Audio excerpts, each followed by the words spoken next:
A lonely mountain cabin stood almost buried beneath snow as a midnight blizzard swallowed the valley. Through the storm, an elderly woman led her German shepherd nearly 2 miles to the cabin of a retired Navy SEAL. She offered him the dog if he would find her son, missing for 5 days.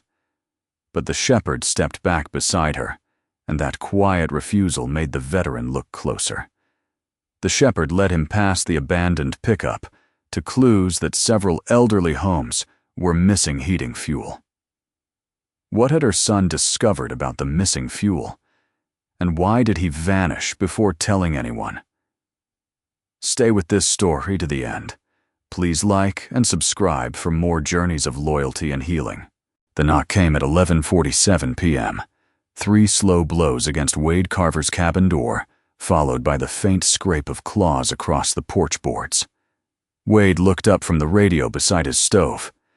Outside, snow moved sideways through the dark. Wind pushed against the cabin walls hard enough to make the old window frames tick. Grayhaven sat several miles down the slope, its scattered lights almost invisible through the storm. No one came to Wade's cabin at this hour unless something had gone wrong. He crossed the room and opened the door. A small, elderly woman stood beneath the porch light. Snow covered the shoulders of her dark burgundy coat. A cream scarf was wrapped high around her neck, and damp silver hair had escaped the bun at the back of her head. She looked exhausted, but remained upright. Beside her stood a large German shepherd. The dog's back was deep black, his chest and legs a rich honey gold. One ear stood straight, while the tip of the right bent slightly forward. A worn brown leather collar circled his neck, its brass tag moving softly when he breathed. The dog looked at Wade, then immediately looked back at the woman. "You're Wade Carver?" she asked. "Yes. I'm Evelyn Mercer." Wade knew the name before she added anything else. Daniel's mother. Her mouth tightened. "Yes." He stepped aside. "Get inside." Evelyn did not move. Instead, she lifted the leash and placed it into Wade's hand. "I'll give you Ranger if you find my son." The wind pushed a loose cloud of snow across the porch. Wade looked at the leather loop in his palm, then at the dog. Ranger turned his head toward Evelyn, stepped away from Wade, and pressed his shoulder against her leg. Wade handed the leash back. "No." Evelyn stared at him. "He's a good dog. I can see that. He was Daniel's. That makes this worse, not better." Her fingers closed around the leash again. For the first time, some of the strength left her face. Wade had seen people panic. Evelyn was not panicking. She had reached the quieter place beyond it, where a person began offering pieces of their own life because they had run out of anything else to trade. "Come inside," Wade said. "You can tell me what happened without freezing on my porch." This time she followed him. Ranger entered last. He shook snow from his coat, walked directly to Evelyn's chair, and settled beside her boots. Wade put water on the stove. "Daniel's been gone 5 days, Evelyn said. Wade already knew that much. Grayhaven was too small for a disappearance to remain private. Daniel Mercer, 43, repaired farm equipment, generators, snowblowers, and nearly anything else with an engine. During winter storms, he also volunteered behind the wheel of one of Grayhaven's snowplows. His pickup had been found near an old forest road leading toward Silver Run Pass. The county sheriff's office and Grayhaven's volunteer search team had looked for him. They had not found him. "There was a receipt in his truck," Evelyn continued. "Fuel." Wade set a mug in front of her. "What kind?" "Emergency heating fuel." That made him look up. Grayhaven kept a limited winter reserve for its medical clinic, community warming shelter, and older residents whose homes depended on heating oil. Some of that reserve was missing. "And Daniel signed for the delivery," Wade said. Evelyn nodded. People think he took it. Do you? No. The answer came immediately. Wade leaned against the counter. Because he's your son. Because if Daniel planned to disappear, he wouldn't have left Ranger behind.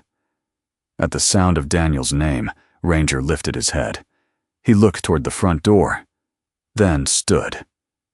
Wade watched as the dog walked to the threshold and waited there for several seconds before turning back toward Evelyn.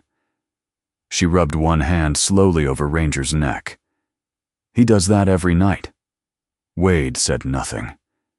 He hears Daniel's name, or a truck comes up the road, and he goes to the door.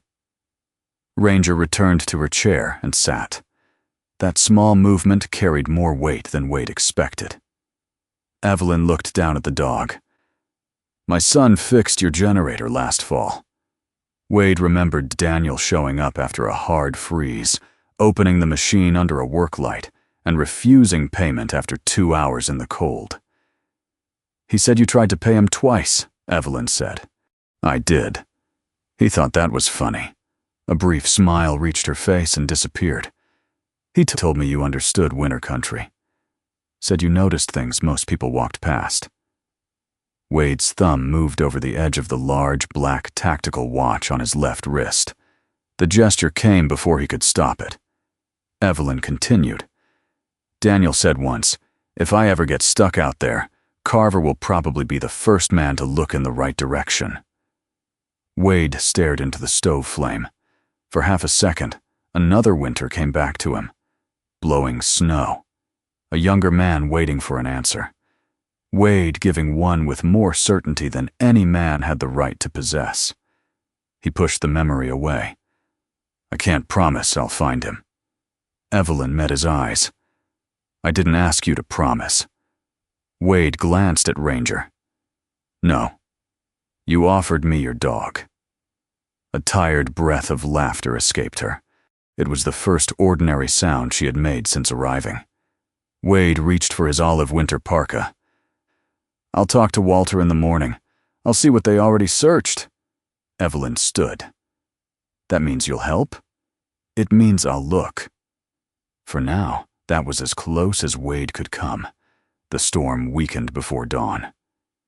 At 8 the next morning, Wade entered the Grayhaven volunteer fire station and found wet gloves hanging near a heater and 2 thermoses beside an unfolded search map. Walter Briggs stood over the table. At 61, Grayhaven's volunteer fire chief and emergency coordinator had broad shoulders, close-cut white hair, and an old radio clipped to his left shoulder. He looked like a man who had slept very little. Mrs. Mercer got to you, Walter said. She did. Walter glanced toward the wet gloves. She thinks we stopped looking. Did you? Walter's expression hardened. The mountain stopped us. That answer was enough. Walter showed Wade the areas already searched. County deputies had checked the pickup, the nearby road, and the lower tree line. Volunteers had pushed farther until visibility and snow conditions forced them back. We restart as soon as the upper route is safe, Walter said. I'm not running my own rescue. Good. I just want to look at Daniel's regular stops. Walter marked 6 locations. Bring me anything real. Wade nodded. By late morning, Evelyn sat beside him in his old 4-wheel drive truck with Ranger in the back. Wade had tried once to persuade her to stay home. She had answered with a look that ended the discussion. Daniel's pickup remained where the search team had found it, partly buried along the shoulder. Ranger jumped down and circled the vehicle once. He sniffed the driver's door, the front tire, a patch of snow beside the bumper. Then he walked away.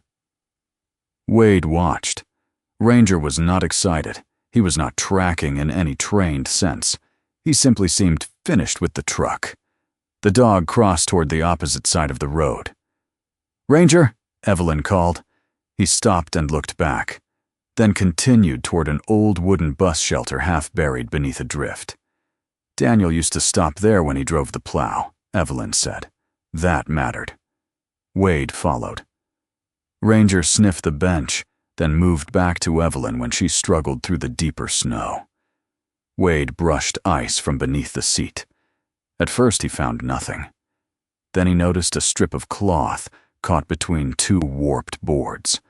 He pulled gently. A radio battery came free. Evelyn stepped closer. Daniel kept spares wrapped like that. Wade ran his fingers beneath the underside of the bench. One board shifted slightly. Was that loose before? Evelyn looked. Daniel used to hide his root notebook under there so snow wouldn't ruin it. Together they lifted the edge. Inside the shallow space was a torn map fragment, folded around a small piece of paper. 3 addresses had been circled in pencil. Beside them were several delivery times. Wade read the names aloud. Evelyn knew all 3. Mrs. Foster, Frank Talbot, June Larkin. They live alone? All of them. Her expression changed. What? They've all complained about heating oil this winter. Wade looked at the dates. Every notation had been made before Daniel disappeared. Near the bottom of the map was a small maintenance symbol, a triangle crossed by 2 lines. Evelyn touched it. My husband used marks like that. Doing what? Silver Run maintenance, nearly 30 years. She looked at the faded symbol again. I still have a box of his old maps in the attic. Wade folded the fragment. Leave them there for now. He looked from the paper to Ranger. The dog had not discovered a secret. Ranger had remembered where Daniel rested. Evelyn had remembered where Daniel hid things. Wade had noticed the loose board. That was enough. The question was no longer whether Daniel had simply driven away with missing fuel. He had been watching something before he vanished. The next morning, Wade stood on the porch of the first address on Daniel's list. Ranger waited beside him. An elderly woman wearing 2 sweaters opened the door. Wade introduced himself. Did Daniel Mercer come by here recently? She looked down at Ranger. Yes, 3 weeks ago. What for? He brought me heating oil. Wade paused. Who paid for it? I don't know. Daniel told me not to ask. She pulled the cardigan tighter around herself. He asked me something before he left. Wade waited. Wanted to know if the delivery truck had ever come here after dark. Wade unfolded Daniel's paper. He looked at the times written beside the 3 addresses. 8:40 p.m. 9:15 p.m. 10:05 p.m. Ranger's ears lifted toward the road. Wade read the times once more. All 3 deliveries had been logged after sunset. By 9 that morning, Wade had 3 delivery times written on a folded sheet of paper, and one question he could not shake. Why would Daniel care whether fuel trucks came after dark? Mrs. Foster had no answer. She only knew Daniel had arrived 3 weeks earlier, with enough heating oil to carry her through several cold nights, refused payment, and asked her to remember when the regular delivery truck had last come. Wade thanked her and stepped back onto the porch. Ranger waited beside Evelyn at the bottom of the steps. The German Shepherd looked up when Wade approached, then turned toward the road as a county plow passed through Grayhaven, throwing powder over the shoulder. Evelyn pulled her cream scarf tighter. What did she say? Daniel brought fuel himself. That sounds like him. It also means he knew she was short. Wade unfolded the paper. All 3 delivery times he wrote down were after sunset. Evelyn looked toward Mrs. Foster's house. Daniel hated seeing old people worry about heat. That doesn't explain why the records say they got what they ordered. They spent the next several hours visiting the other addresses Daniel had marked. Frank Talbot, 76, had shut off the radiator in his back bedroom to stretch what remained in his tank. June Larkin, 69, and still sharp enough to remember half the school attendance lists she had taught 30 years earlier, had begun using an old wood stove more often because her oil level kept dropping faster than expected. Neither had known the others were having the same problem. By noon, 3 names had become 7. Every house sat away from Grayhaven's center. Every resident was older or lived alone. Everyone had been listed as fully served on the winter delivery schedule. Wade stood in June's kitchen while she worked through dates from memory. June was slight, white-haired, and wore reading glasses on a cord over a muted mustard sweater. She had the habit of raising one eyebrow when someone gave her an answer she considered incomplete. "You're telling me Daniel noticed all this before anyone else?" Wade asked. "I'm telling you, Daniel listened when people complained." "That's different. It usually is." She opened a small red notebook and ran one finger down the page. "Mrs. Foster mentioned her tank. Frank complained at the diner. I told Daniel mine looked low. Then Martha started seeing more people at the clinic because their houses were too cold. Martha? Martha Keene. Runs the medical station most days." June closed the notebook. Daniel talked to her, too. The clinic sat across from the volunteer fire station, a 1-story building with green trim and a ramp that disappeared under fresh snow.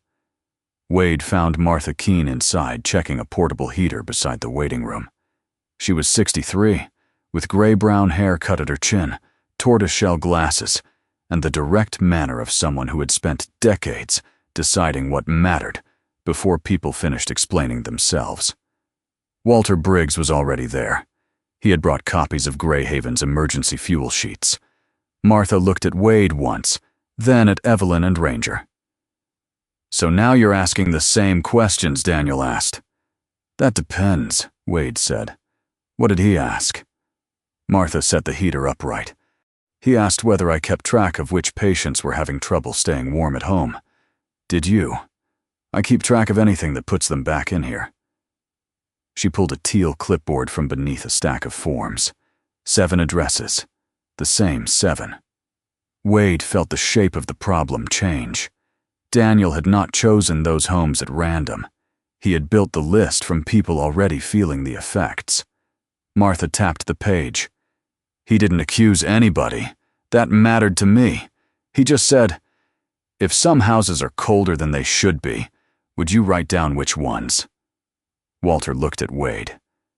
"That's the first thing I've heard that makes the receipt in his truck look different." Wade nodded.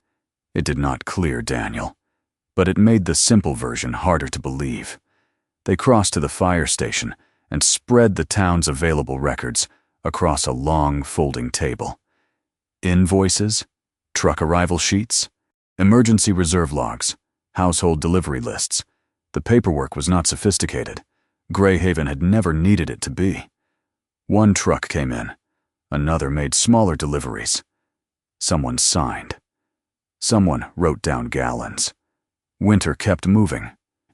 That simplicity had always felt like trust. Now it looked like opportunity. Walter pointed to Daniel's signature on 3 separate sheets. "There. Same as the receipt from his truck." Wade compared the forms. Daniel's signature appeared under a line labeled "Arrival Verified." Not gallons delivered, not final household totals, just arrival. He leaned closer. Daniel wasn't signing that every order was complete. Walter followed his finger. No. He was signing that the truck reached the transfer point. Walter sat back. For the first time since Wade had met him, the older man looked angry. So somebody could take a valid signature and attach the completed household sheet later. "Could," Wade said. "That doesn't mean they did." Walter gave him a flat look. 7 cold houses say somebody needs to explain something. Evelyn had been standing near the heater with Ranger. She lowered herself into a chair. "My son knew." Wade looked at her. "He suspected?" "No. I mean, he knew something was wrong and didn't tell me." Ranger rose immediately and walked to her. He pressed the side of his head against her knee. Evelyn rested one hand between his ears. "I kept asking why he was coming home late. He told me he was fixing plows." Wade understood the thought behind her face before she said it. "I should have known." "Maybe he didn't want you to." She looked at him. Wade wished he had left the sentence alone. Instead, he said, "Some people think keeping quiet is how they keep family from worrying." The words landed closer to him than he expected. For years, Wade had done exactly that. He had turned silence into a wall and called it protection. Evelyn studied him for a moment, but did not ask what he meant. Walter broke the silence. "We need to talk to Pike." Pike Freight occupied an old service garage near the south end of Grayhaven. 2 trucks sat outside beneath a layer of snow, and a third idled behind the building while someone worked near the rear axle. Gordon Pike came out wiping his hands on a shop rag. He was 55, square-faced, broad through the chest, with gray-brown hair and a dark quilted vest over a denim work shirt. A heavy ring of keys hung from his right belt loop. His expression tightened when he saw Wade with Walter. "What now?" Walter answered first. "We've got delivery questions." Gordon looked at Wade. "From him?" "From 7 households," Wade said. They spoke inside the garage where the air smelled of cold metal and diesel. Gordon insisted every contracted gallon had entered Grayhaven. Walter showed him the sheets. Gordon barely looked. "Those are the records." "If the records are right," Wade said, "why are 7 houses short?" Gordon's jaw shifted.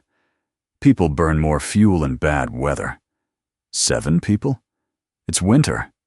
7 people who all live on the outer routes? Gordon's eyes hardened. "You've been here what, 11 months? Almost. So maybe don't tell me how Grayhaven winters work." Wade did not rise to it. Behind the garage, an engine turned over with a rough metallic cough. Ranger, who had been sitting near Evelyn, stood at once. His ears lifted. He faced the back wall.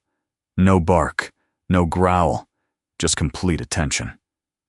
Evelyn noticed too. "Daniel used to bring him here," she said quietly, "when Gordon had him helping with repairs." Wade watched Ranger for another second. A familiar sound could mean many things.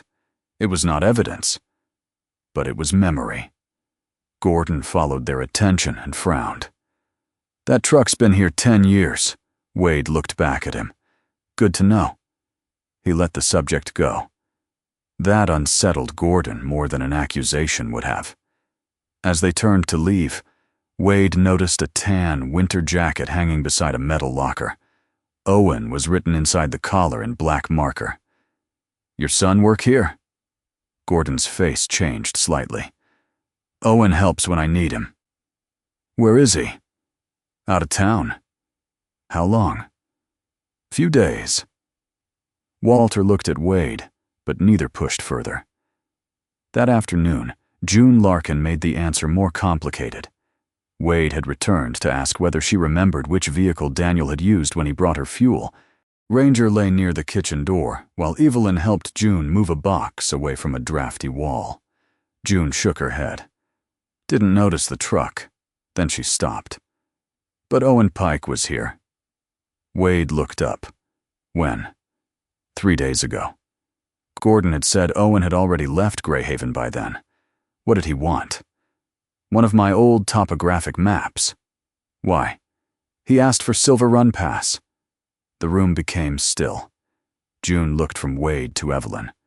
"You didn't know?" "No. He said he needed the old maintenance route. I told him nobody used that road anymore." "Did he say who he was meeting?" "No." June thought for another second. He was upset, not scared. Angry. Evelyn's hand stopped on the cardboard box. "Daniel?" June shook her head. "I don't know." Back at Evelyn's house, she began pulling Daniel's work notebooks from a shelf beside the kitchen. Wade nearly told her to stop. Then she opened one and froze. A line near the bottom of a page had been smeared by water.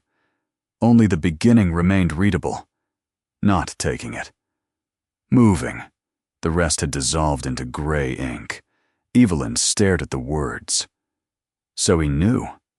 Wade took the notebook carefully. He knew enough to keep asking.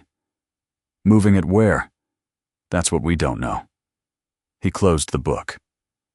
By evening, Wade was back at Pike Freight. This time he went alone except for Ranger, whom Evelyn had insisted he take because the dog had been restless since leaving the garage. Gordon was inside locking a tool cabinet when Wade entered. Wade placed June Larkin's old map on the workbench. One pencil line ran toward Silver Run Pass. Gordon looked at it. His hand stopped on the keys at his belt. For a long time he said nothing. Then he asked, "Who gave you that?" "Doesn't matter." Gordon looked toward the dark garage door. When he spoke again, the anger was gone. "If Owen went up there—" He swallowed. Wade waited. Gordon's eyes remained fixed on the map. He didn't go because of the fuel. Gordon Pike kept staring at the map after Wade stopped speaking. The pencil line June Larkin had given Owen ran north from Grayhaven, crossed the old timber road, then ended near Silver Run Pass. Gordon's right hand rested on the workbench, but the keys hanging from his belt had gone still. "If Owen went up there," Gordon said again, "he didn't go because of the fuel." Wade waited. Ranger stood a few feet away near the garage door, calm but alert. The building had gone quiet, except for the ticking of a cooling engine outside. Gordon finally pulled out a metal chair and sat down. "My father started Pike Freight with one truck," he said. "By the time I took it over, we had 4. Nothing big. But 6 families in this town eat because those trucks move." Wade did not interrupt. "2 winters ago, we lost a logging contract. Last winter, repairs ate what was left. I was 3 months from losing the garage. Then Dean Rourke came to you." Gordon looked up sharply. Wade had heard the name before. Dean Rourke, 52, managed regional transport contracts for several private construction projects and municipal suppliers. He was the kind of man who rarely appeared on the road himself. His name showed up on invoices, schedules, and approvals. Gordon rubbed both hands over his face. "He said he could keep us working." "How?" "There's a resort project on the other side of Silver Run, private development. They were behind schedule and needed fuel for generators and equipment. Fuel Grayhaven had already paid for. Temporarily." Wade said nothing. Gordon's voice hardened. "That's what he told me. Temporary diversion. The replacement load would come before the first hard freeze. Nobody here would feel it. But people did. I know that now." The words sounded less like a diss than something Gordon had repeated to himself too many times. He explained the arrangement in pieces. Pike Freight would receive the normal winter deliveries at Grayhaven's transfer point. Most would continue where they belonged. A smaller amount would be redirected through Silver Run after dark, loaded onto another truck, and sent toward the resort construction site. Rourke promised the missing amount would be replaced within weeks. Gordon agreed, because the extra contract kept his drivers working and his creditors quiet. Then the cold arrived early. The replacement fuel never came. Wade leaned one hand on the workbench. Daniel figured it out. Not all at once. Gordon looked toward an open service bay where an old truck sat with its hood raised. Daniel had been fixing our rigs for years. He knew what normal wear looked like. He started asking why the chains were getting used on roads we supposedly weren't driving, why the engine hours were too high, why one truck burned almost twice the fuel it should have on a local route. And what did you tell him? That we picked up a private contract, which was partly true. Gordon gave a tired nod. Enough truth to make the lie easier. That answer changed something in Wade's expression, though Gordon did not notice. Daniel had not stumbled onto one suspicious receipt. He had recognized a pattern because he understood the machines, the roads, and the people who drove them. The 7 cold houses came later. Daniel had started there because the numbers on the trucks told him fuel was going somewhere else. He confronted you? Twice. What happened? I told him to stay out of it. And he did. Gordon almost laughed. You met Daniel? Wade had. That answer was enough. A side door opened behind them, and Walter Briggs stepped inside, brushing snow from his navy coat. He had come after Wade radioed him from the garage. Walter took one look at Gordon and the map. How much are we finally talking about? Gordon named the amount. Walter's face tightened. It was not enough to empty Grayhaven's reserve in one move. That was part of why the scheme had lasted. Each diversion had been small enough to disappear inside normal winter use, until the cold came early. Walter asked, "Did Owen know?" Gordon lowered his eyes. He heard Rourke and me arguing. The argument had happened 6 days earlier in the garage office.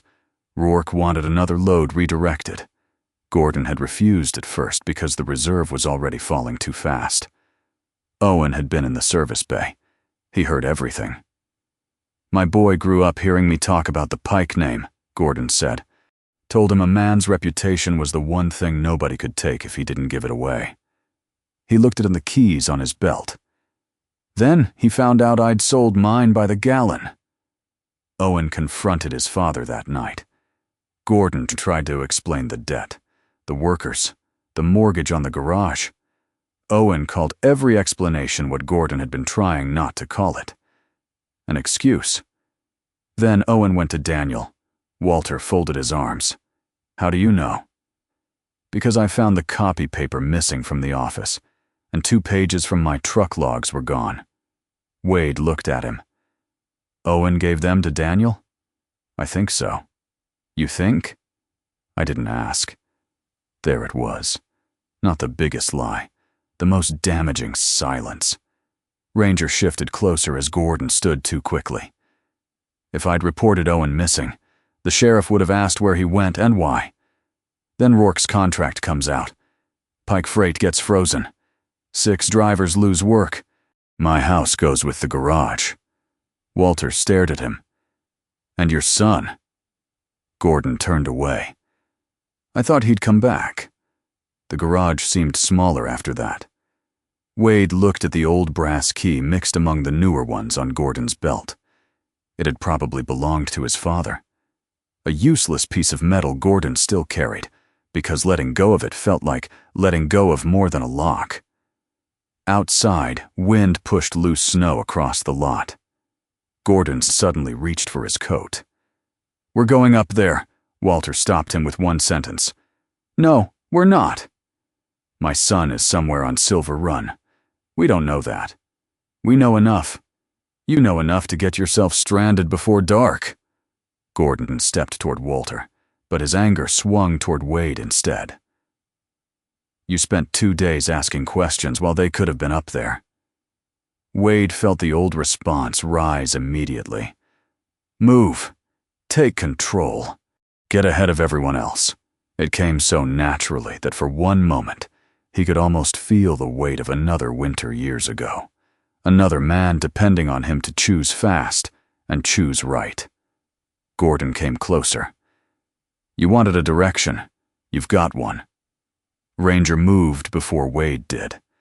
The German shepherd stepped between them. No bark, no growl. He simply stood sideways across the narrow space, body steady, amber-brown eyes moving once from Gordon to Wade. Wade rested his left hand against Ranger's neck. The dog did not need holding back. Neither, Wade realized, did Gordon. Wade stepped away first. "We go when we have a route, weather, and people who know what they're walking into." Gordon stared at him. "That caution make you feel better?" "No." Wade's answer was quiet. "It keeps us from adding names to the search." Something in Gordon broke then, not loudly. His shoulders lowered. He turned toward the office at the back of the garage. "Come here." Inside, he unlocked a steel drawer. From it, he removed 3 things: a folded schedule of nighttime truck movements, a heavy maintenance key with a faded orange tag, and a small piece of lined paper. Wade took the note. The handwriting was younger and sharper than Gordon's. "Dad, I'm going to find Daniel. When I get back, you're going to tell the truth." Gordon read over Wade's shoulder, even though he clearly knew every word. "He left that on my desk." "When?" "The same afternoon Daniel disappeared." Walter looked up. "Walk us through it." This time, Gordon did. Daniel had driven his pickup toward Silver Run late that afternoon, after telling a driver he wanted to check a route used by one of Pike Freight's night trucks. The road narrowed beyond the point where normal vehicles could continue, so Daniel would have left the pickup where the search team later found it and gone on foot. Owen learned where Daniel was headed after their argument. A local timber hauler was already driving toward the lower junction, and Owen caught a ride that far before walking the rest. Gordon had confirmed that much privately with the driver 2 days later. He had never told Walter. Walter's jaw tightened, but he kept listening. "Why Silver Run?" Wade asked. "Old maintenance station," Gordon said. "Daniel used it when he ran plow years ago. Kept a toolbox there because half the equipment on that route was older than he was. And the logs? Owen copied some. Daniel had others. If they wanted proof those trucks crossed Silver Run, that station is where Daniel would compare the dates against maintenance and road use records." Wade looked at the map again. 2 missing men. 1 route, 1 place both had reason to reach. The separate mysteries were no longer separate. A sharp electronic chirp came from Walter's shoulder radio. He answered. The voice from the fire station was broken by static, but clear enough. "Updated weather advisory." A second storm was moving faster than expected. Walter asked for the reserve reading. The reply made him close his eyes for a second. "How bad?" Wade asked. Walter looked at Gordon, then Wade. With the clinic generator, warming center, emergency deliveries, and essential equipment running at current use. He paused. "About 40 hours." Gordon looked toward the mountain beyond the garage wall. Walter continued. "If this storm closes the valley for 2 days, we stop deciding what we want to keep running." The overhead lights flickered. Once. Twice. Then went dark. A second later, the building's backup power came on with a low mechanical hum. Walter looked toward the ceiling. "We start deciding what we can afford to shut off." The lights went out across Grayhaven at 6:12 the next morning. For 3 seconds, the village disappeared into the storm. Then emergency power came back in pieces. The medical clinic lit first. A yellow glow returned behind the volunteer fire station windows. Across Main Street, the little church remained dark until Walter Briggs and 2 volunteers started its backup generator by hand.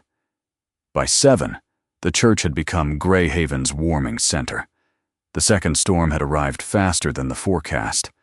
Snow moved over the valley in thick horizontal bands, and the only county road out of Grayhaven was already closed by drifting snow near the southern ridge. Walter stood beside a folding table near the church entrance, radio on his shoulder, and a legal pad in front of him. Every gallon of emergency fuel now had a destination beside it. Clinic, church, emergency deliveries, essential equipment. Nothing on the list said comfort. Everything said priority. Wade Carver stood beside him, studying a hand-drawn map of the village. He had been awake most of the night, but the tiredness mattered less than the numbers Walter had written at the top of the page. 40 hours. Current use. "That's if nothing else fails," Walter said. "And if the road stays closed?" "We start cutting." Wade looked toward the church hall. 30 folding chairs had been moved into rows. Blankets covered the backs of several. A coffee urn hissed near the kitchen. Older residents came through the doors in winter coats, carrying medicine bags, small suitcases, and the quiet embarrassment of people not used to needing somewhere else to sleep. Evelyn Mercer stood in the middle of them. The woman who had walked through a blizzard, asking Wade to find her son, was no longer waiting by a window. She was giving orders. "Martha needs the 2 cots near the kitchen," Evelyn told a volunteer. "Mr. Talbot gets the chair closest to the heater. And somebody put a towel by that side door before Frank breaks his neck. Martha Keene moved between the older residents with her teal clipboard, checking medications and asking short questions about breathing, circulation, and whether anyone had spent the previous night without heat. June Larkin sat at a table with her red notebook, calling households one by one. Ranger followed Evelyn through the room without getting underfoot. When she stopped, he stopped. When she crossed to help an elderly man with his coat, Ranger waited several feet away and watched. Wade noticed the difference. 3 days earlier, Evelyn had tried to give Ranger away because she believed she had nothing else to offer. Now half the room was looking to her for direction. A man named Curtis Hale approached her near the church kitchen. He had been one of the people Wade had heard repeating the rumor that Daniel took the missing fuel and ran. Curtis removed his cap. "Mrs. Mercer, I wanted to say—" Evelyn held up one hand. Curtis stopped. "If you feel bad," she said, "go check on Mrs. Jenkins." He blinked. "She's still home?" "Wouldn't leave yesterday. Her back door sticks whenever the frame freezes." Curtis looked toward Walter. Evelyn pointed toward the coat rack. "Take someone with you." Whatever apology Curtis had prepared disappeared. He put his cap back on and went. Wade watched him leave. Evelyn caught Wade looking. "What?" "Nothing." "Good. Then carry those blankets." He did. By mid-morning, Grayhaven had divided itself into routes instead of arguments. Walter assigned the clinic generator first priority. The church received enough fuel to remain open through the night. People who could safely leave cold houses were brought into town rather than given individual emergency deliveries. Fuel went directly to homes only when age, mobility, or medical needs made relocation difficult. Not everyone agreed. 2 residents wanted more heating oil delivered immediately to the outer roads. Another argued that every gallon should stay with the clinic and warming center. Walter let them speak. Then he made the decision. Medical need first. Shared shelter second. Individual delivery when moving. Someone creates more risk than keeping them home. One man turned toward Wade. "You agree with that?" A few months earlier, Wade might have answered too quickly. Instead, he looked at Walter. "It's his call." Walter gave him the smallest nod. Wade took the village map and began grouping the remaining check-in addresses into efficient routes. It was a simple task, but it felt unfamiliar. For years, Wade had been most comfortable when the problem belonged entirely to him. A route, a decision, a result. Grayhaven did not work that way. June knew who lived alone. Martha knew who could safely move. Walter knew the reserve. Evelyn knew who would refuse help unless the right person knocked. Wade knew how to reduce unnecessary travel in bad weather. No one person had enough. Together, they nearly did. Shortly after noon, Walter returned from the radio room. "Silver Run is closed from the east." Gordon Pike, who had been standing near the church entrance, immediately straightened. "What about the timber road?" "Drifting too fast." "My son's up there." "We don't know exactly where your son is." "We know enough." Wade saw Gordon preparing to argue again. Then Evelyn spoke from behind them. "My husband worked Silver Run." Everyone turned. She had stopped halfway through folding a blanket. "You said that before," Wade said. "I said he did maintenance." Evelyn looked toward the ceiling as if trying to see through the church roof and into her own attic. "I didn't think about the old station." Walter stepped closer. "What old station?" "There was a service room under part of the west slope. Crews used it before they moved maintenance farther south." Gordon frowned. "I know the building." "Not just the building." Evelyn looked at Wade. "My husband kept maps." 20 minutes later, they were in the attic of the Mercer house.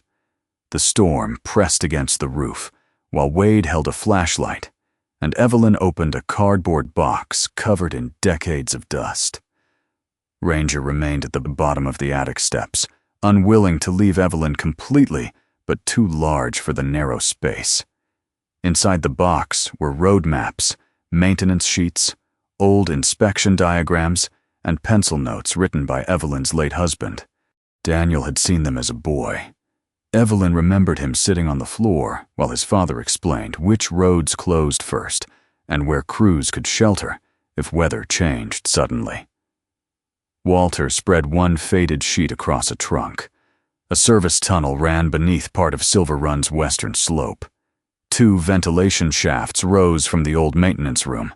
One route entered from the main service road. A second, narrower approach came from the west. Gordon traced it with one finger. That west route hasn't been maintained in years. But it exists, Wade said. Walter looked at the weather outside the small attic window. Existence and access are different things. They returned to the church and spent the next hour comparing the old diagram with Walter's current topographic map. By early afternoon, the storm eased just enough for a short reconnaissance. Walter approved one objective only: find the western access. Do not attempt entry. Wade, Walter, Gordon, and Ranger traveled as far as the vehicle could safely take them, then continued on foot for the final stretch to the Silver Run Junction. Visibility came and went with the wind. Old tire impressions appeared beneath thinner snow along the main route. Gordon noticed them first. Truck tracks. Wade crouched, old enough to have softened beneath several storms, useful as confirmation, not useful as a trail. They followed the route only far enough to match it against the maintenance map. Ranger moved beside Wade on a long lead. The dog stopped often to check the wind, but Wade did not expect him to produce an answer. Then, near a snowbank beneath a line of dark pines, Ranger stopped completely. Wade took 2 more steps before feeling the lead tighten. Ranger lowered his head toward the snow. He sniffed once, then began scraping at the surface. Gordon moved toward him. Wade raised a hand. "Give him room." Ranger dug through several inches of loose powder, stopped, and pushed his nose toward the opening. Walter crouched beside Wade. "What's under there?" They cleared more snow by hand. Metal appeared. A round pipe, less than a foot across, nearly hidden beneath the slope. Walter held the old diagram against the wind. "One of the vents." Wade removed a glove and placed his hand near the opening.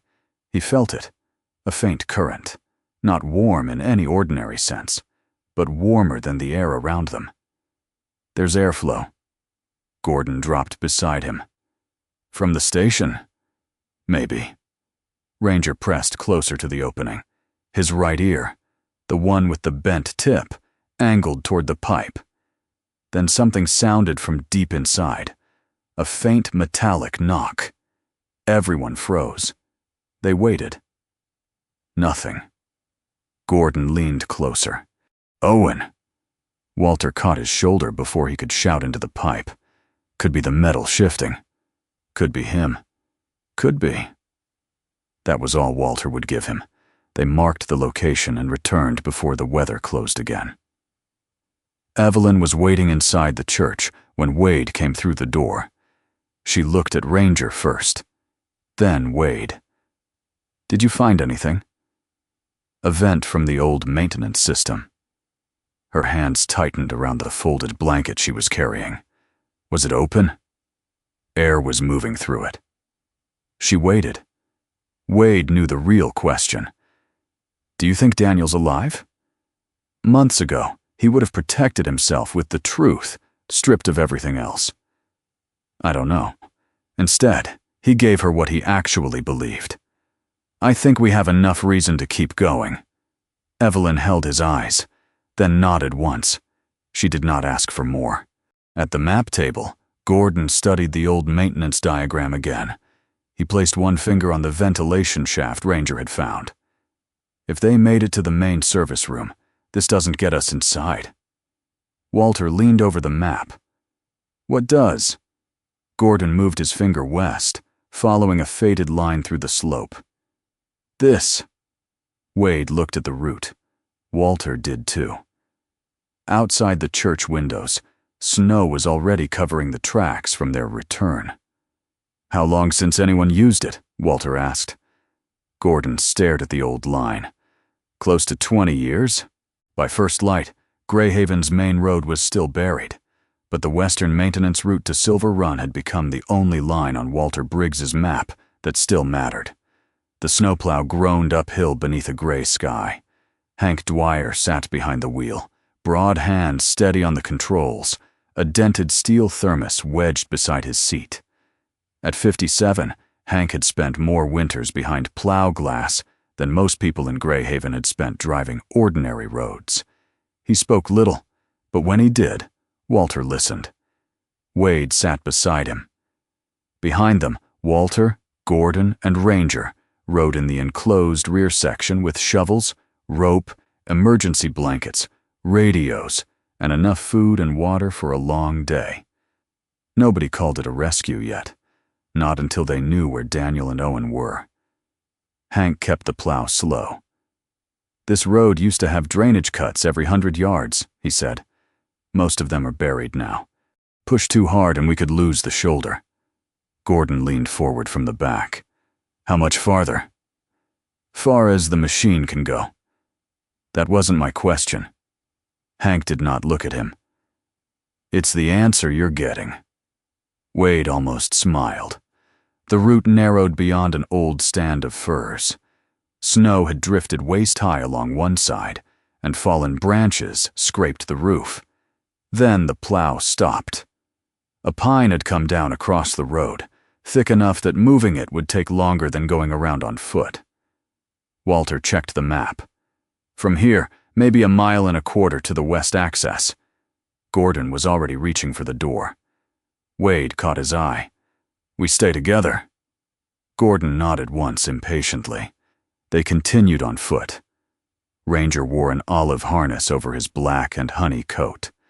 Wade kept him on a long lead, giving the dog enough room to move without letting him disappear into the blowing snow. The route climbed gradually at first. Then Hank stopped near an exposed slope. A broad strip of snow angled down toward the trees below. Gordon looked across it. "The old road cuts right through."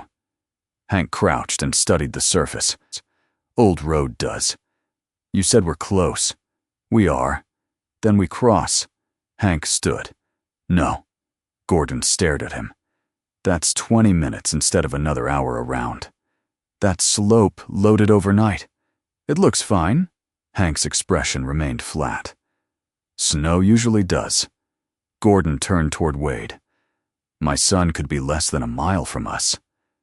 Wade understood the sentence too well. That was exactly what made it dangerous. Gordon stepped toward the slope. Wade moved in front of him. "We go around." "You don't know how much time Owen has." "No." "Then stop acting like you do." Wade felt the pressure rise behind his ribs. There had been another winter years ago. Another route that looked faster.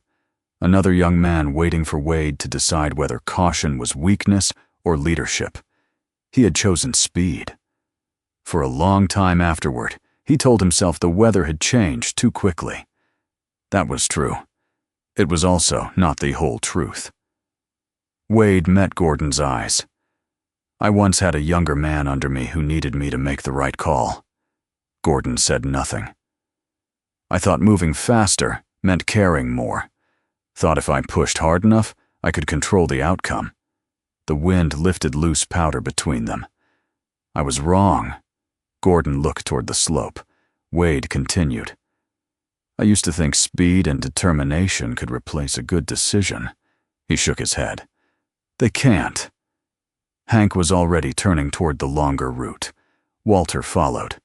After several seconds, Gordon did too.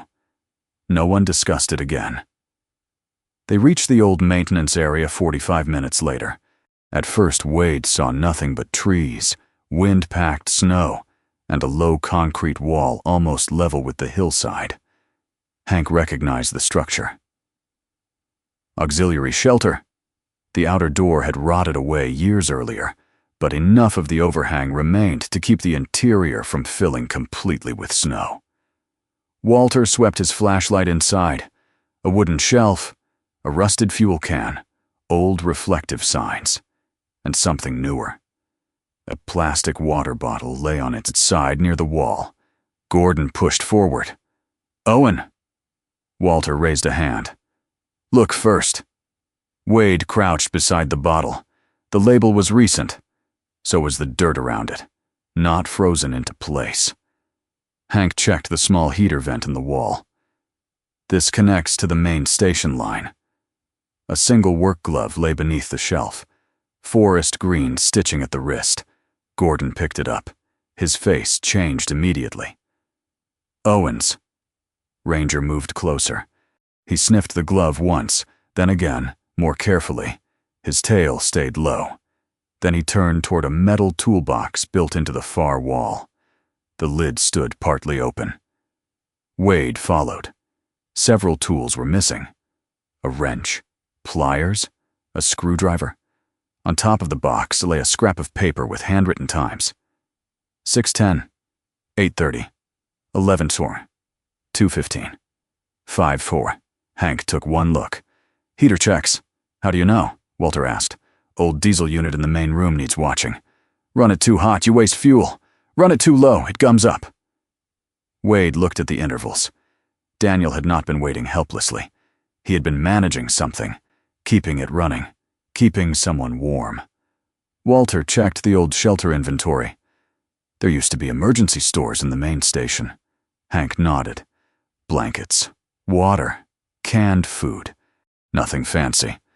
Still there after all this time. Some of it maybe. And Daniel knows the place. Better than I do. That mattered. For the first time since Evelyn had knocked on Wade's door, survival no longer depended only on hope. There was a system underground, and Daniel knew how to use it. Gordon held Owen's glove in both hands. He got this far. Wade looked toward the service line disappearing beneath the slope. So did Daniel. Ranger had moved to the wall. He stood still beside a larger pipe, ears forward. Wade noticed the change and raised one hand. Everyone quieted. At first there was only wind outside and the faint rattle of loose metal. Then Ranger tilted his head. A single sound traveled through the pipe. Kang. Gordon looked at Wade. "Did you hear that?" Wade nodded. Gordon lunged toward the pipe. "Owen!" Walter stopped him. "Wait." They listened again. Nothing. Gordon lifted a wrench from the toolbox and struck the pipe 3 times. Kang, kang, kang. Silence followed, long enough for doubt to return. Then, from somewhere deep inside the system, kang, kang, kang. Gordon's knees seemed to loosen beneath him. Wade caught his arm. "They're alive." Gordon stared at the pipe. He hit it 3 more times. Again, 3 knocks came back. Not shifting metal, not wind. A response. Walter immediately keyed his radio. "Grayhaven Base, this is Briggs. We have confirmed human response at West Maintenance Access. Repeat, confirmed response." Static crackled. Then Martha's voice came back from the church. "Copy. Confirmed response." Walter turned to the others. "Now we rescue." They moved quickly toward the main maintenance entrance, shown on the old diagram. The problem became obvious before they reached it. A heavy layer of compacted snow and dirt had pressed against the structure. The metal door frame had twisted inward on one side. Gordon started digging with his shovel. Hank stopped him. "Not there." "Why?" "Because that frame is carrying weight now. We can clear it. Wrong way, and you drop half that load into the opening." Gordon looked ready to ignore him. Wade stepped beside Hank. "What do we need?" "Shoring, hydraulic jack, smaller digging tools. We open it slow." Walter studied the structure. "How long?" "Faster if we do it right once." Gordon threw his shovel into the snow. "You want us to leave them in there?" "No," Walter said. I want them to still have a doorway when we come back." They marked the exact entrance and set a radio relay at the auxiliary shelter. Walter arranged for 2 volunteers to remain at the safest reachable point farther down the route, close enough to maintain communications, but away from the unstable section. Then he ordered the team back. Gordon did not move. Wade stood beside him. "We know where they are now. That's exactly why I'm not leaving. If we tear that entrance apart with the wrong equipment, knowing they're alive won't help them." Gordon looked at him.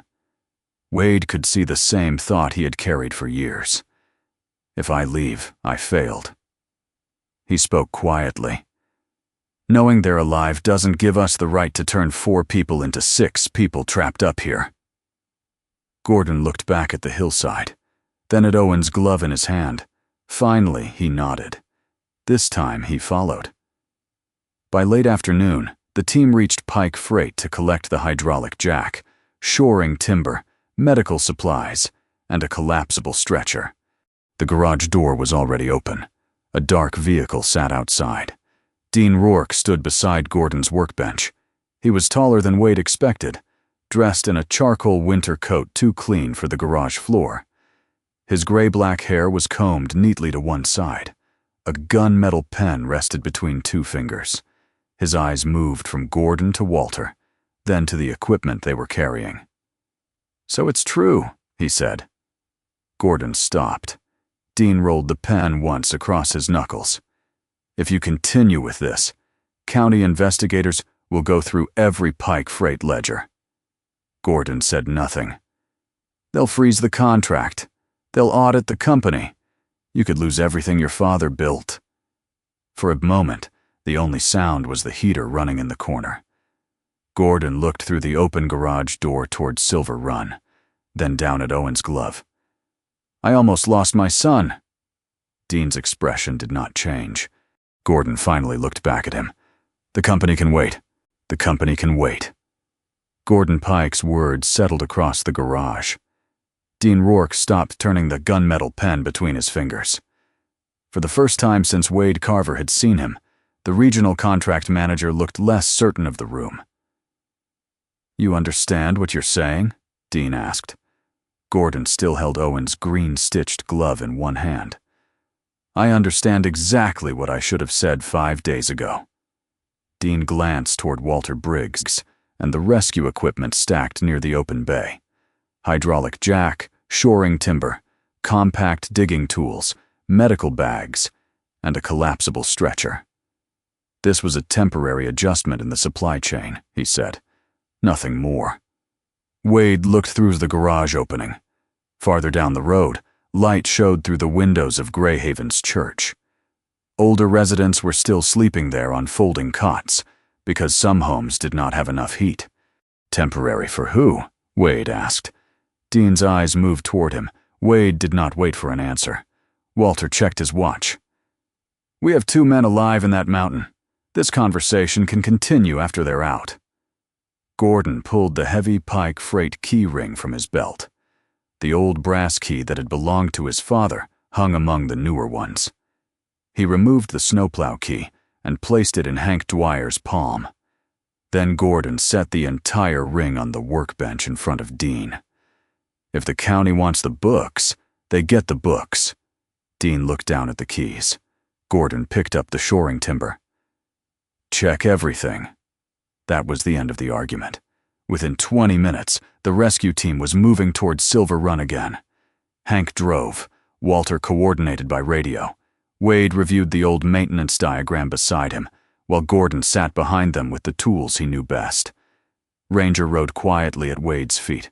No one needed to tell the dog they were going back. The moment the snowplow turned onto the western route, Ranger stood, his amber-brown eyes fixed through the windshield. The trip took longer with equipment, but the path they had established earlier held.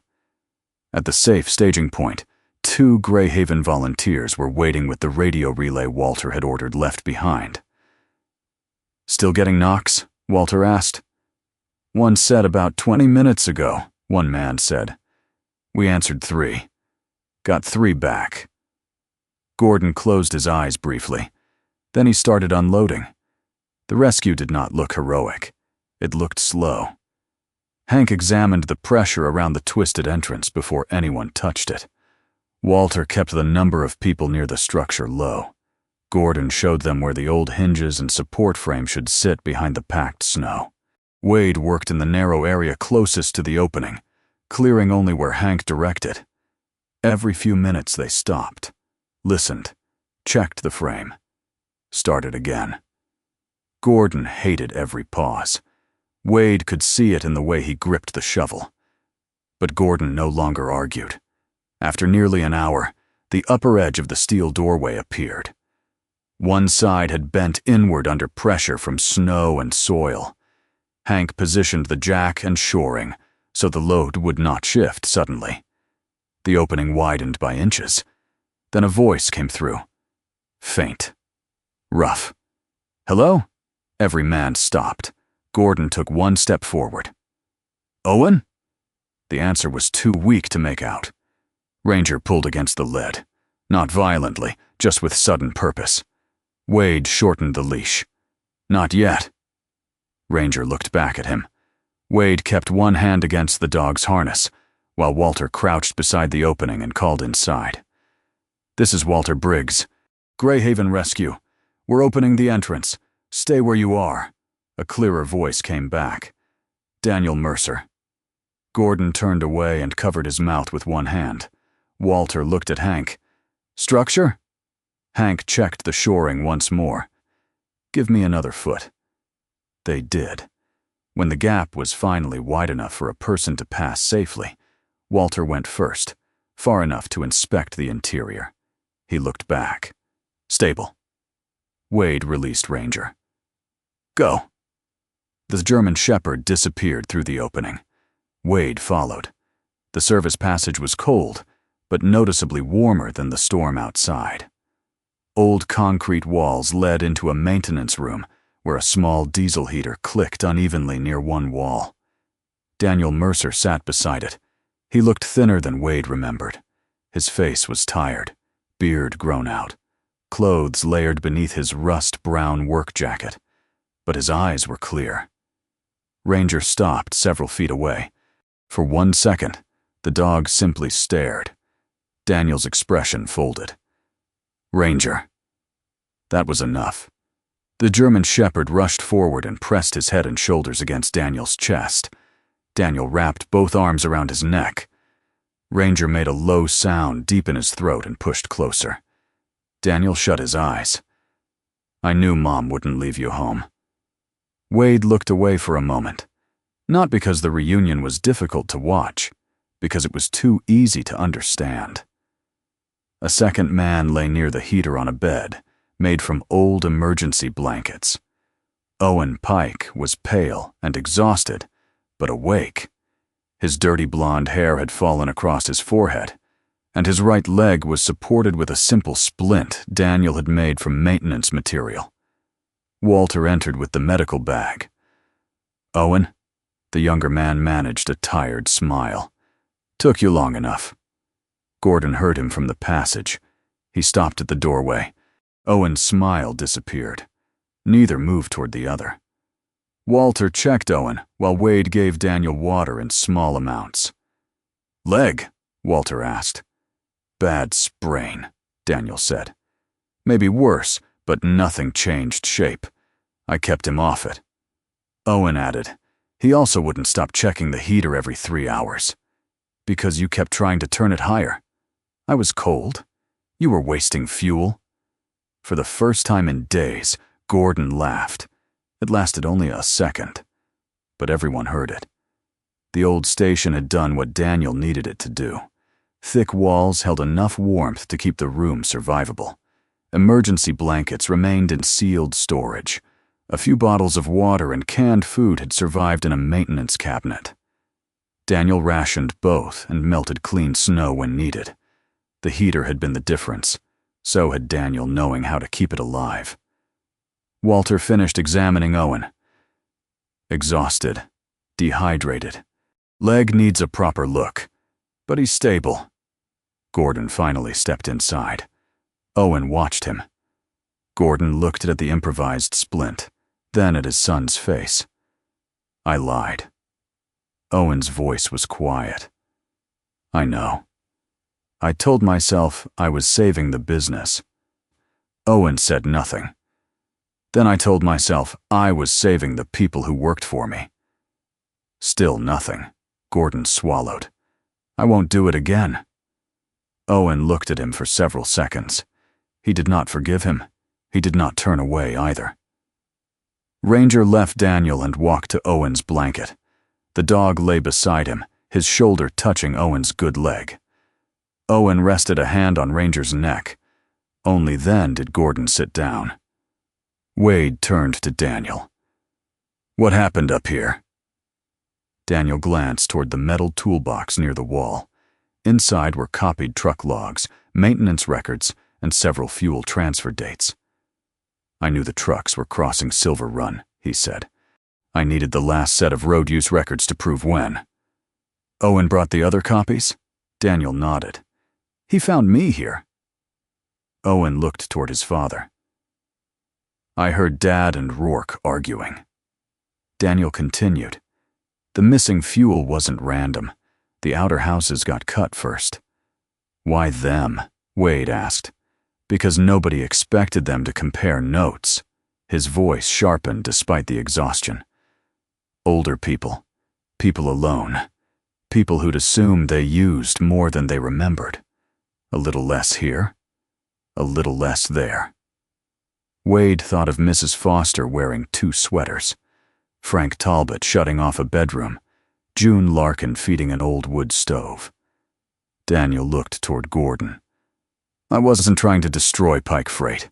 Gordon lowered his eyes. I know.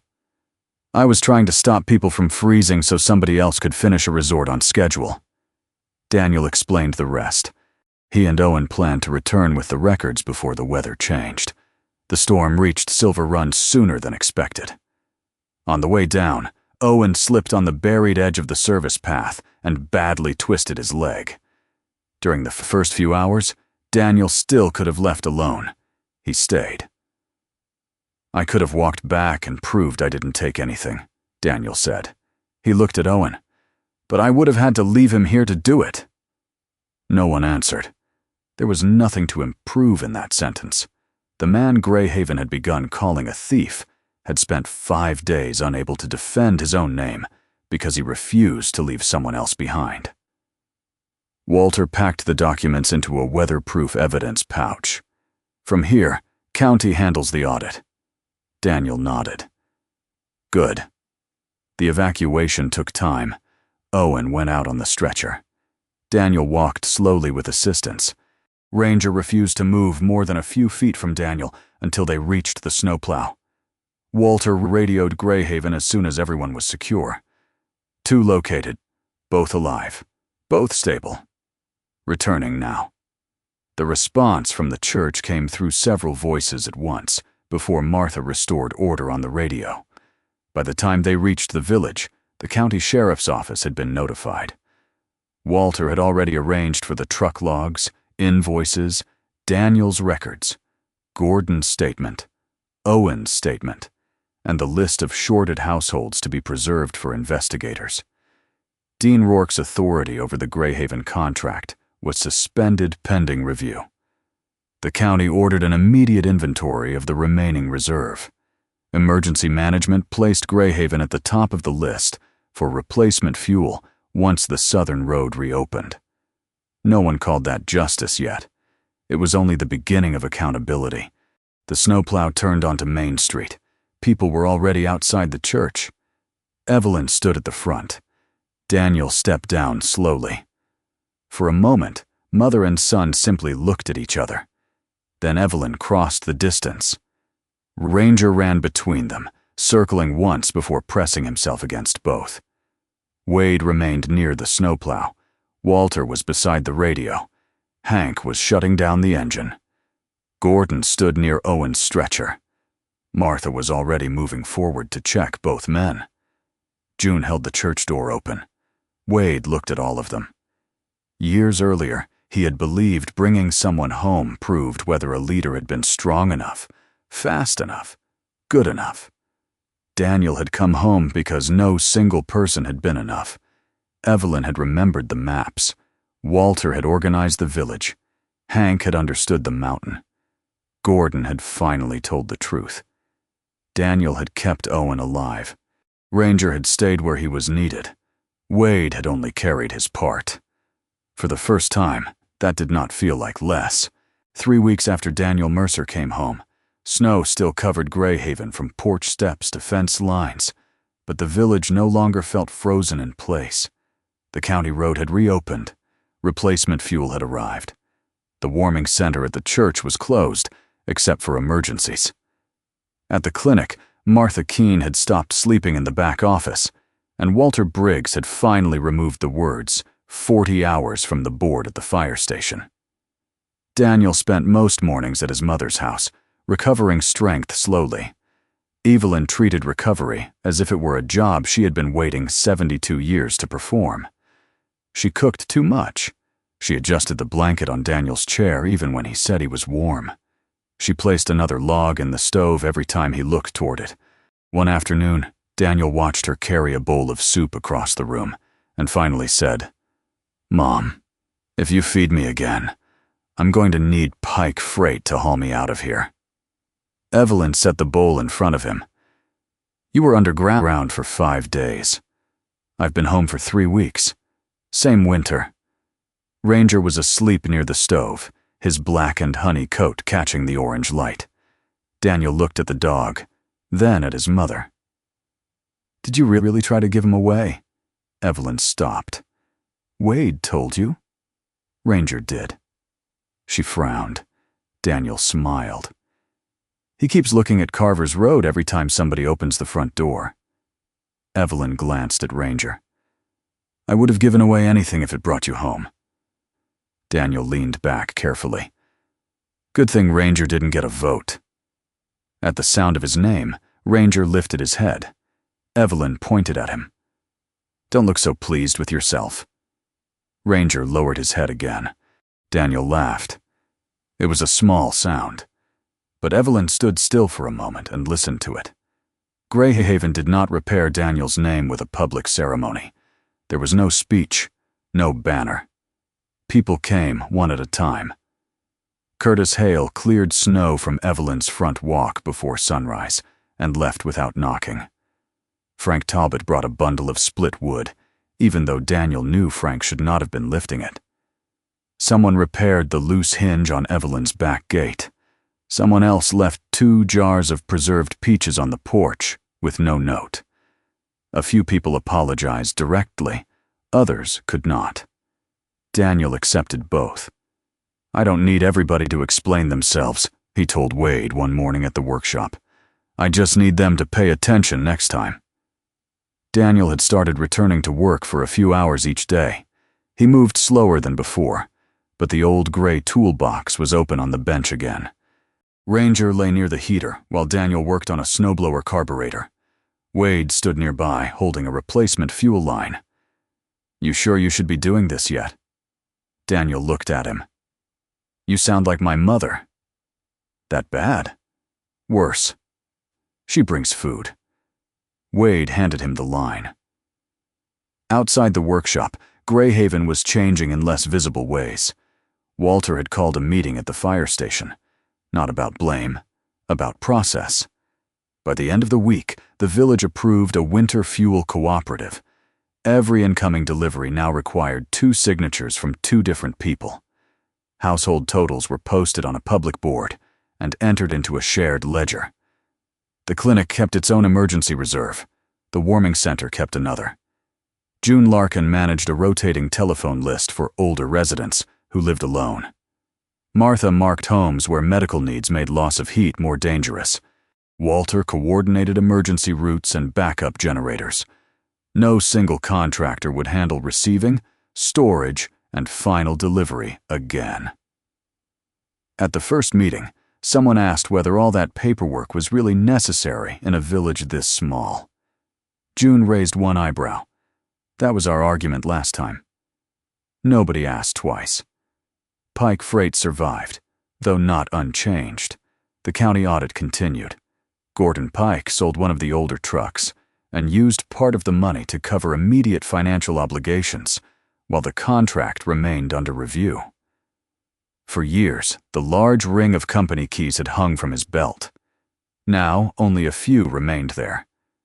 The old brass key that had belonged to his father stayed, not because Gordon still believed inheritance made every decision sacred, because it reminded him what inheritance could become if nobody questioned it. Owen returned to the garage before his father expected. His leg was improving, though he still favored it on cold mornings. Gordon looked up from the office when Owen entered, carrying 2 accounting boxes. "You're coming back?" "I'm helping. That's different?" "Yes." Owen set the boxes on the desk. Then he looked toward a locked drawer where Gordon had once kept private route records. "One condition." Gordon waited. "No second books." Gordon opened the drawer. He removed every ledger inside and stacked them on the desk. "All of them." Owen looked through the pile. "Even the ugly ones?" "Especially those." It was not forgiveness. It was something more useful at the beginning, a rule they could both see. Dean Rourke never returned to Grayhaven. His authority over the village contract remained suspended while county investigators reviewed the resort project, invoices, transport records, and the diversion arrangement. The people of Grayhaven heard rumors about what might happen next. Walter refused to repeat them. "Investigation belongs to the people doing the investigation," he said. That was enough. What Grayhaven could control was Grayhaven. Ranger seemed to understand that life had changed before anyone else did. He still slept at Evelyn's house. He still followed Daniel to the workshop. But every few days, the German shepherd disappeared up the road toward Wade's cabin. The first time, Wade found him sitting outside the door. The second time, Ranger walked straight inside when Wade opened it. By the 4th visit, there was a water bowl near the stove. By the 6th, an old folded blanket lay beside it. Wade never called it Ranger's bed. Ranger used it anyway. One afternoon, Evelyn climbed the road to Wade's cabin. Ranger came with her. The storm had passed, leaving the sky clear and pale above the trees. Wade saw them through the window and opened the door before she knocked. Evelyn held the same brown leather leash she had carried on that first night. She stepped inside, then placed it in Wade's hand. "I said I'd give you the dog." Wade looked at the leash, then at Ranger. The German shepherd stood beside Evelyn for several seconds. Then he crossed the room. He pressed his head against Wade's knee. Wade rested one hand on his neck. Ranger turned and walked back toward Evelyn and lay down on the floor between them. Evelyn smiled. "He does make negotiations difficult." Wade handed the leash back. "I think we both misunderstood the arrangement." Evelyn took it. Neither of them clipped it onto Ranger. She looked around the cabin. For years, the spare room had been closed. Now the door stood open. A narrow bed had been placed inside. Extra blankets were stacked on a shelf. A lantern, bottled water, basic food, and a first aid kit sat in clearly marked containers. Evelyn noticed. "What's this?" "Emergency room." "For who?" "Whoever needs it." She looked at Wade. "That sounds dangerously close to joining the village." He almost smiled. "Walter asked me to help with winter response." "And?" I said yes. Evelyn nodded as though the answer had been overdue. Then she asked, "How long were you planning to live up here pretending those lights below belonged to somebody else?" Wade looked toward the window. Grayhaven sat in the valley beneath him. He had seen those lights every night since moving into the cabin. For a long time, they had represented distance, safety even. People down there had needs, families, arguments, promises. Wade had believed the cleanest way not to fail anyone was to remain outside all of it. But Silver Run had stripped that idea down to what it really was: fear with better manners. He thought of the younger man from years ago. For too long, Wade had treated one failed promise as proof that promises themselves were dangerous. That had never been the lesson. The mistake had been believing the promise meant he had to control every road, every decision, every outcome. Grayhaven had shown him something simpler. Walter had kept the system working. Evelyn had kept people warm. Hank had read the mountain. Daniel had stayed with Owen. Gordon had finally chosen truth. Ranger had moved between all of them without asking who deserved him most. No one had done everything. No one had needed to. That evening, after Evelyn went home, light snow began falling again. Wade sat beside the radio while Ranger slept near the stove. A voice came through the speaker. "Carver, you there? June Larkin." Wade picked up the handset. "I'm here. Any chance somebody's coming past my place tomorrow? Front steps iced over again." Before Wade answered, Ranger stood. The dog stretched, walked toward the door, and looked back. Wade watched him, then pressed the transmit button. "I'll come by in the morning." A short pause. "Much appreciated." Wade almost set the radio down. Then he spoke again. "June? Yes? You don't have to worry about that alone." Silence. Then June answered, quieter this time. "I know." Wade put on his olive parka. Ranger waited at the door. "You know she said tomorrow." Ranger's tail moved once. Wade opened the cabin door anyway. Cold air entered. Below them, Grayhaven's windows glowed across the valley. The winter was not over. Neither were the problems that came with it. But the lights no longer looked like somebody else's life. Wade stepped onto the road. Ranger went with him. Sometimes the right thing is not being strong enough to carry everything alone. It is being willing to stay, tell the truth, accept help, and make sure no one is left facing the cold by themselves. Wade, Evelyn, Daniel, Gordon, and even Ranger each learned that loyalty is not about control or ownership. It is about showing up when someone needs you most. In everyday life, that may be as simple as checking on a neighbor, admitting when we were wrong, or answering a call we might once have ignored. Small acts like those can become the kind of grace that changes a family, and sometimes an entire community. If this story meant something to you, please share your thoughts in the comments. Share the story with someone who may need it, and subscribe if you would like to hear more stories about loyalty, second chances, and people finding their way back to one another. May there always be someone willing to leave a light on for you when the road gets difficult. If you have any feelings, thoughts, or suggestions about this story, would you share them in the comments below so we can listen, learn, and keep making these stories better?